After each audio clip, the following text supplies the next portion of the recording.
best way to contribute to society? Make billions, spend billions, or give away billions? You cannot give away if you have not make it. And spending without making it is a disaster. How can be competitive and successful at the same time be friendly with others around? In one meal you do have raita and you also have payasam. Nothing prevents you from having both. Gurudev, what is your management style? My style is I don't manage.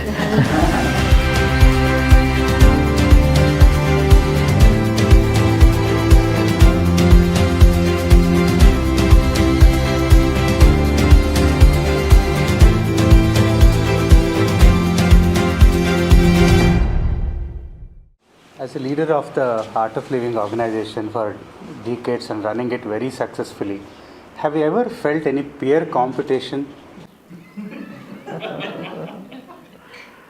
In fact, I don't run at all.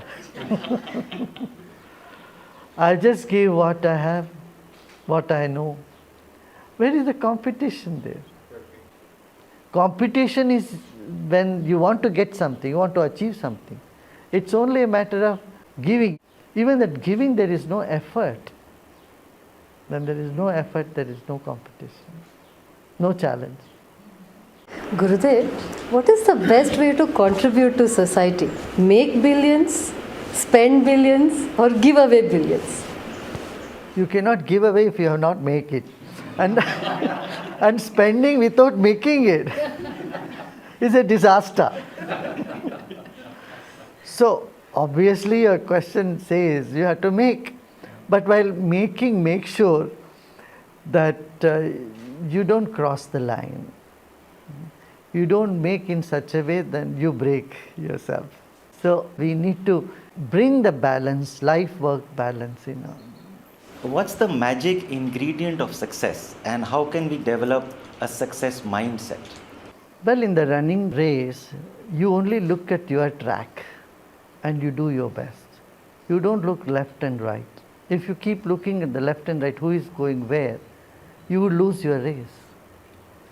I would say, you must be focused, you must be intuitive, and for all this, meditation will be the biggest aid for you.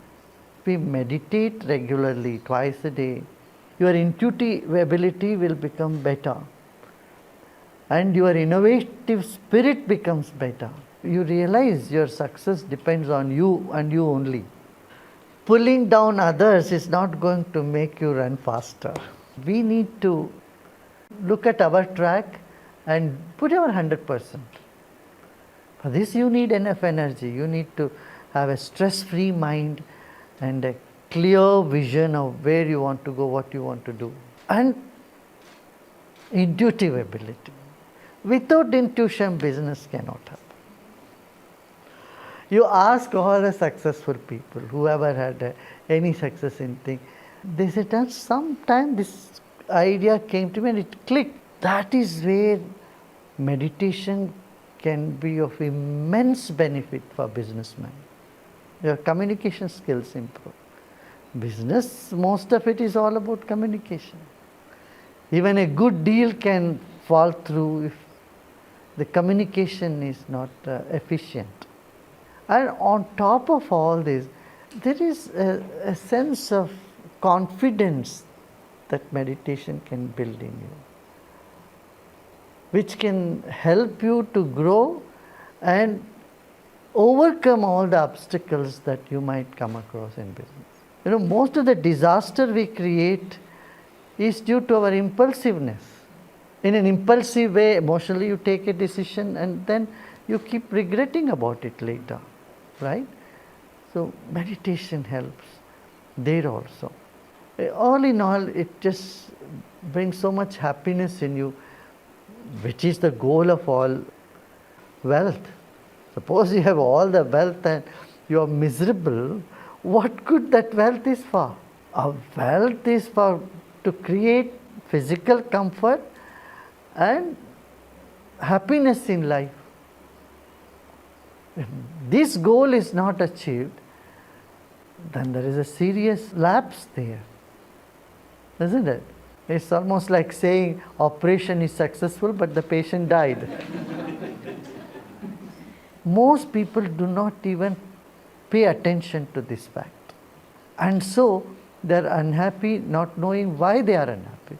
They're running around and they don't know where they are going, why they are running. Gurudev, in today's corporate world, success is measured by income, your position, stakeholders, social networks. The question is that all that success is? No doubt, success is measured by the wealth they have created and the reach out of that company or entrepreneur. But don't forget one aspect. If the person doesn't have confidence, he looks shaken, or if the whole setup is ridden with fear, I don't consider this as a successful venture.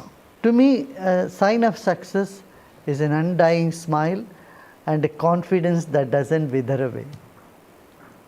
Guruji, I often land in a conflict between what I think is the right thing to do versus what my boss wants me to do. How should I navigate this? Just imagine you are a boss and everyone under you think they know better than you. They would be giving very hard time to you. You won't be able to execute any work.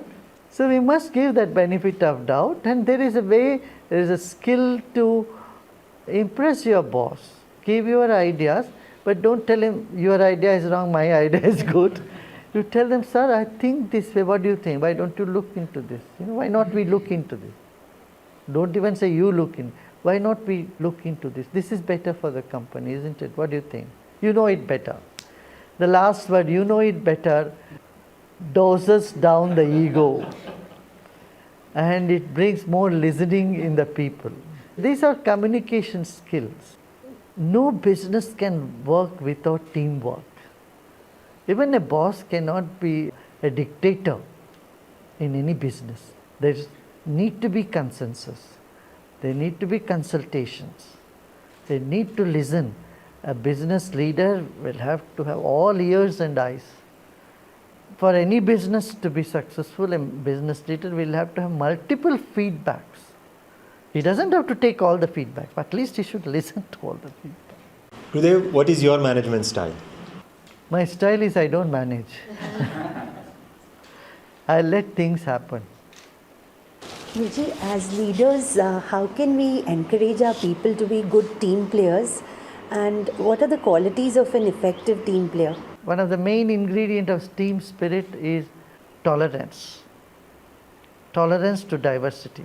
In your team, there are people who are all very different, and not everybody is same, but you need to tolerate, number one. Second, not question the wisdom of the leader. Doubt the leader. If you are doubting the leader, how can there be teamwork? Third thing is, when a goal is set, bring back your focus on the goal again and again. Not on the personalities, not on your colleagues. If your goal is paramount, you will take along all others with you.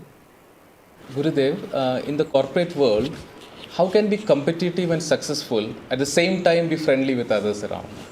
Yeah, these are two different aspects of yours. In one meal you do have raita and you also have payasam, pudding. Nothing prevents you from having both, right? One is salty and another is sweet, but you can enjoy both. In the same way, where you need to be friendly, compassionate, you need to be. And where you need to compete, you put your 100%. Competition is not necessarily out of jealousy or any negative feelings. Competition simply means you are doing your best. Actually, you are competing with yourself. However you did before, you want to do it better this time, even better. So you don't need to compare your performance with others. If at all you compare, it's only to motivate yourself to do better. And so also you acknowledge others if they have overtaken you or they have surpassed you or they are doing much better than you. You should be friendly with them. That helps you to learn more in life. Good relationship is not a deterrent to competitive spirit. You don't have to be cunning, crude in order to be competitive. We think if we have competitive spirit, then we need to be nasty, we need to be rude, we need to be ruthless. You don't need to be. Ambition makes one restless for achieving the goal. Can peace of mind and ambition go hand in hand? Yes. Peace of mind gives confidence to pursue the ambition.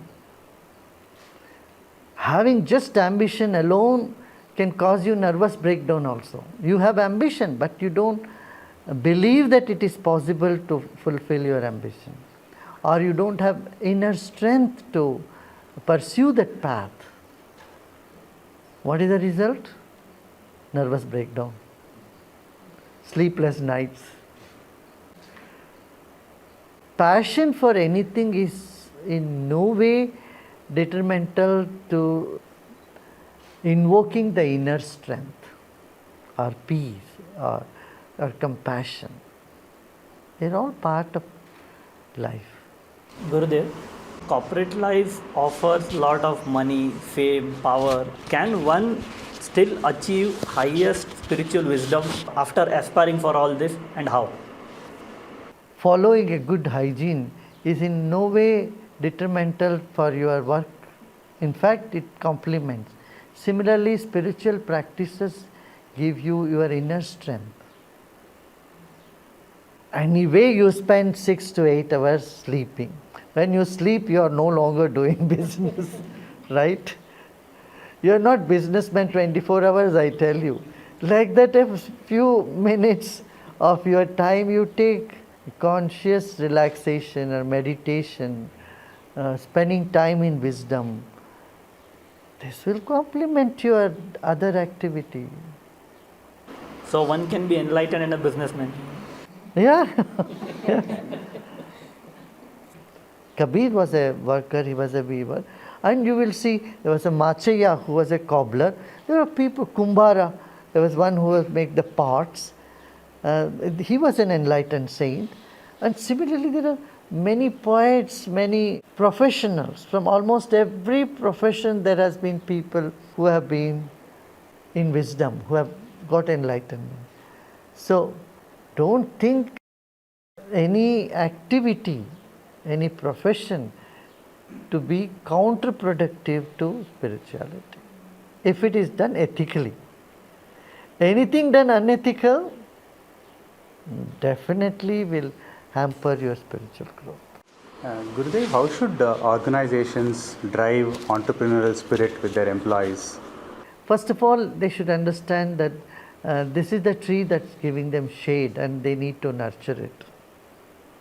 And a sense of belongingness to the business that they are working for. Okay, I do some work and I take what I need and I go.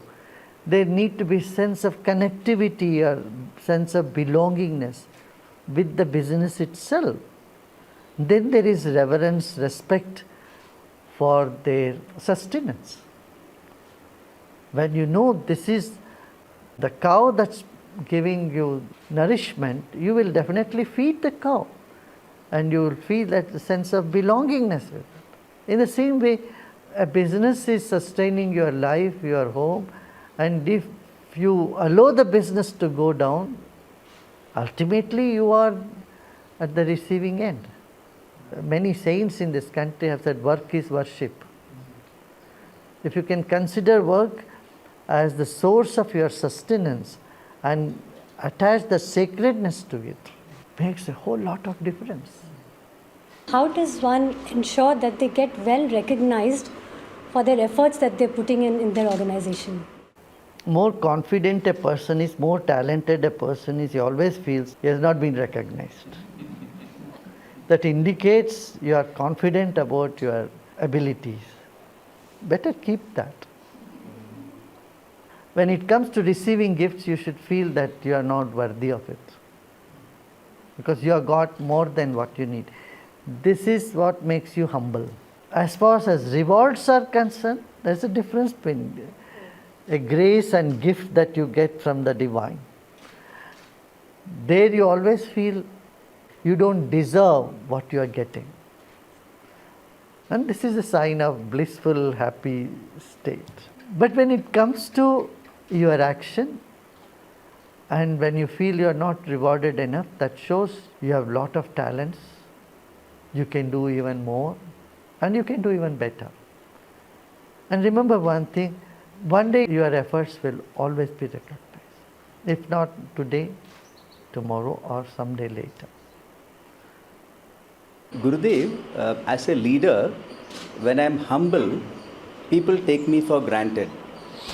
And if I'm firm, then they feel that I'm unempathetic. So how do I deal with the situation? Listen to your own conscience. If you have not been compassionate, your conscience will prick you. Forget about what others say. You don't need to pay too much attention to what others say. Your people's opinion change, their mind change, their comments change in no time.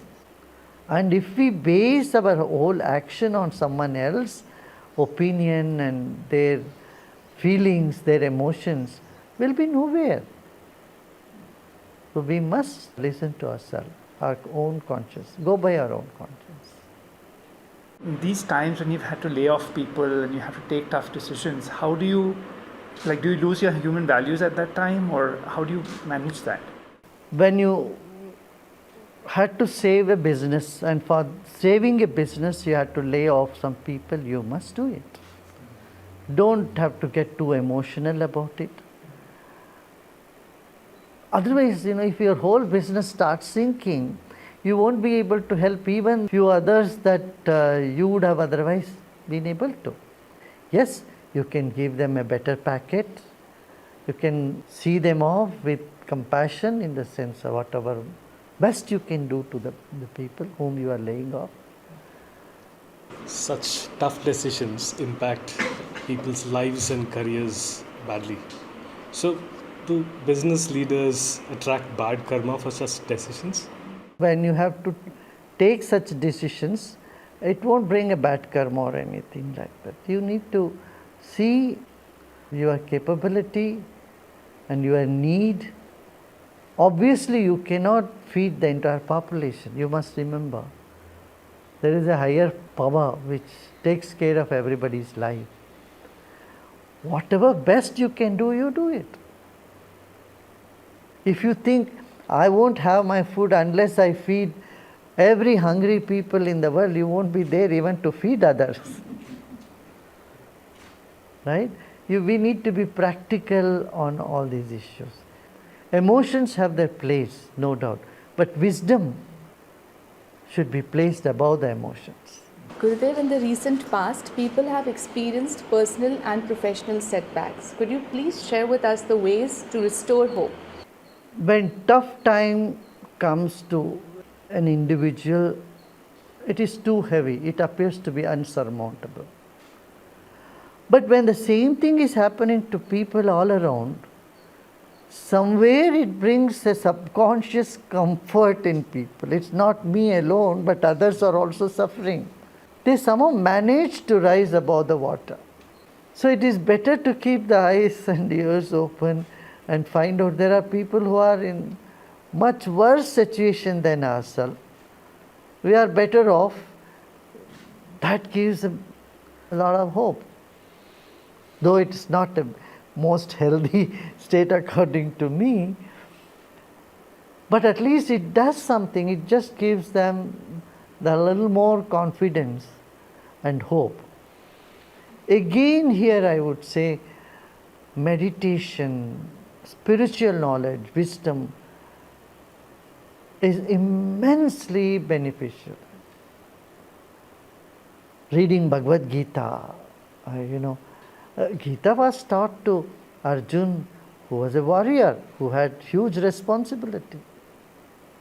It's not taught to a monk. People think Gita and all are only for recluses and monks and not for we householders. It is taught for someone who had huge responsibility. Reading Gita can be a big boon in gloomy times. Wisdom and meditation and social service. This is another aspect in life that can keep your spirits high. Reach out to those who are in need, share with them. Now, when you start sharing, you will find an unseen strength or power that rises from within you. Gurudev, things are opening up now and people are going back to work. Some of them are also a little scared. So what is it that leaders can do now to support their organizations? Drop that memory of stifling times. Move on. The bright future is there.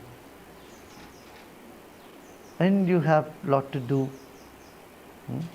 Those tides have subsided. We must move on.